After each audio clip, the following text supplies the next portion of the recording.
जर तुम्ही सरकार विरोधी भाष्य करत असाल तर तुम्ही देशद्रोही आहात.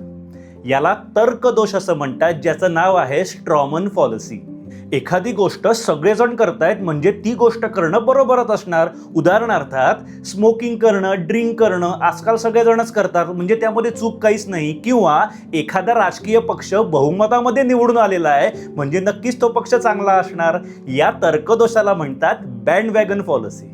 जर तुम्ही लग्न नाही केलं तर तुमचं पूर्ण आयुष्य एकटेपणात जाईल. या तर्कदोषाला म्हणतात फॉल्स डिलेमा. म्हणजे तुमच्यासमोर असं भासवलं जातं की फक्त दोनच ऑप्शन आहेत, सो जर हा ऑप्शन निवडला नाहीत तर तुम्हाला हा ऑप्शनच स्वीकारावं लागेल. लग्न करा नाहीतर एकटेपण स्वीकारा. या तर्कदोषाला म्हणतात फॉल्स डिलेमा.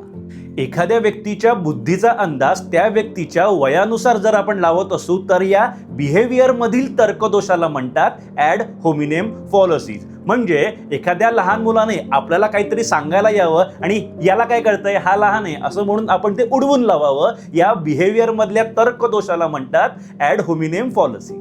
त्याचबरोबर एखादी मोठी व्यक्ती सांगतीये म्हणजे ती गोष्ट नक्कीच बरोबर असणार असा देखील काही जण दावा करतात. उदाहरणार्थात भारतातील एका मोठ्या राजकीय नेत्याने गटारीमधून गॅस कसा निर्माण केला जातो असं जर सांगितलं असेल आणि त्यावर जर मी विश्वास ठेवत असेन, ज्यासाठी मी असा तर्क मांडत असेन की इतकी मोठी व्यक्ती सांगतीये म्हणजे नक्कीच ते बरोबर असणार, तर याला तर्कदोष असं म्हणतात, ज्याचं नाव आहे अपील टू अथॉरिटी.